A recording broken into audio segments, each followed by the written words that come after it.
Preparation is a guarantee of success. ગુજરાતીમાં એનો શબ્દ છે પૂર્વ તૈયારી.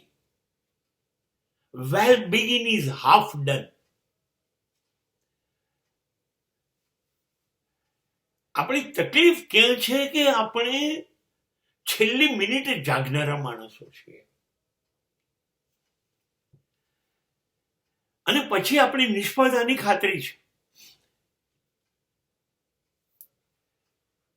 આપણી સ્થિતિ ક્યાં છે? 8:05 ટ્રેન હોય છે ત્યારે આપણે 8 વાગે રેલવે સ્ટેશન પર રિક્ષામાંથી ઉતરીએ છીએ ને પછી દોડીએ છીએ, ટિકિટ હાથમાં છે, પ્લેટફોર્મો ક્રોસ કરીએ છીએ ને ગાડીએ પહોંચીએ છીએ ત્યારે વિસલ મારીને ગાડી જતી રહી છે. We have started with a great speed to run on our platform. આપણે ખતરનાક સ્પીડથી દોડ્યા અને ગાડી ચૂકી ગયા.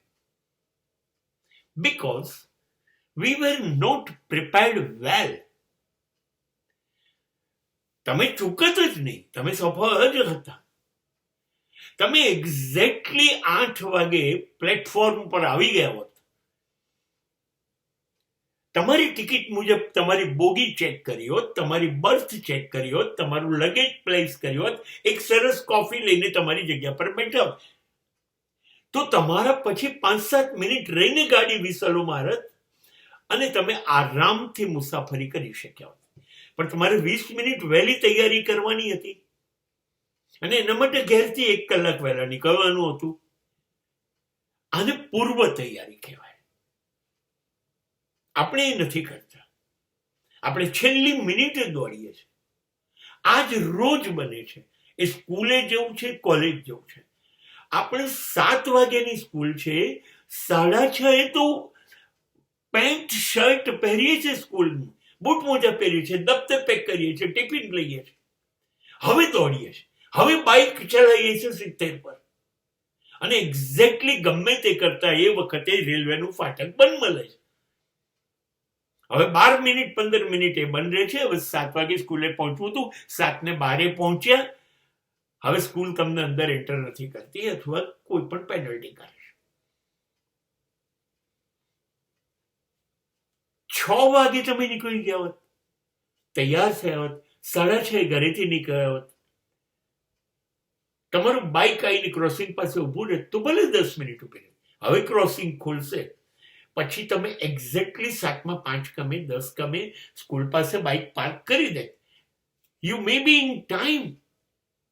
તમે 5 શિક્ષકોને ગુડ મોર્નિંગ કહી શક્યા હોત, તમે 5 મિત્રોને ગુડ મોર્નિંગ કહી શક્યા. You miss the train. તમે ચૂકી ગયા અને તમે શ્રેષ્ઠ થઈ ગયા હોત. તમારું બ્રીથિંગ નોર્મલ હોત, તમે ક્લાસમાં સરસ બેઠા હોત. નહીં, આપણે આ નથી કરતા. 9:30 ઓફિસ પહોંચવાનું છે, એક્ઝેક્ટલી આપણે 9:10 જ બાઇકને કિક મારીએ છીએ અને એ વખતે ટ્રાફિક બ્લોક થઈ જાય છે.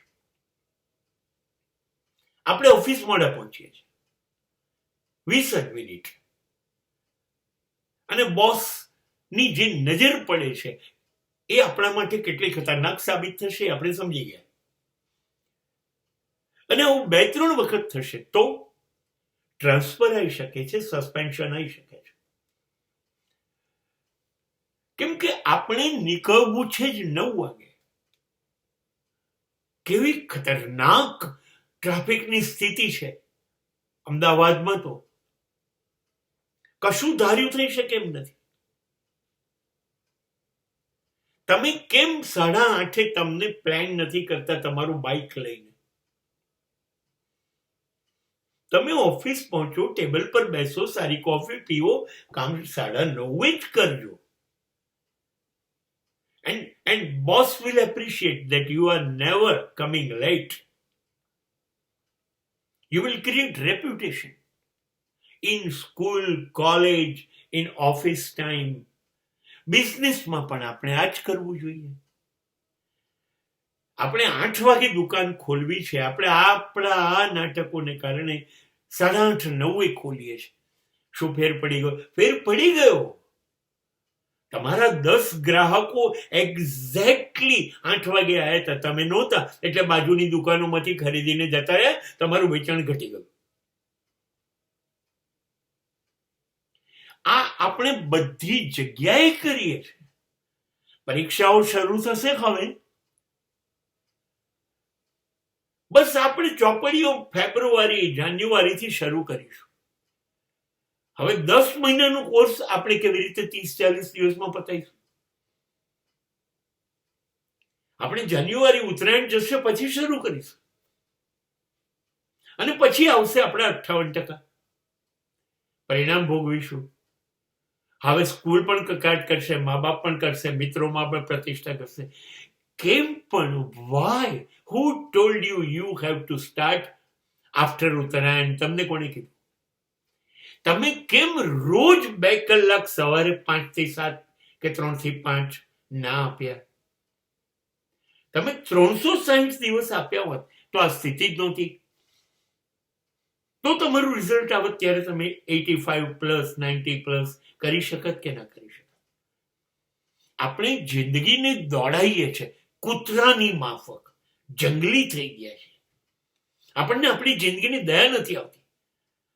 આપણને 2 મિનિટમાં ચા પી લેવી છે, આપણને 4 મિનિટ 6 મિનિટની અંદર ખાઈ લેવું છે, આપણે 8 મિનિટમાં બાઇક લઈને 7 કિલોમીટર પહોંચી જવું છે. કેમ? શા માટે? જિંદગીને તક તો આપો. તમે શું કામ હેરાન કરો છો? એનો શું વાંક છે? એટલું જ કે તમને એને એટેન્ડ કરતા નથી આવડતું, એવા નાલાયક છો તમે. માટે વી નીડ well prepared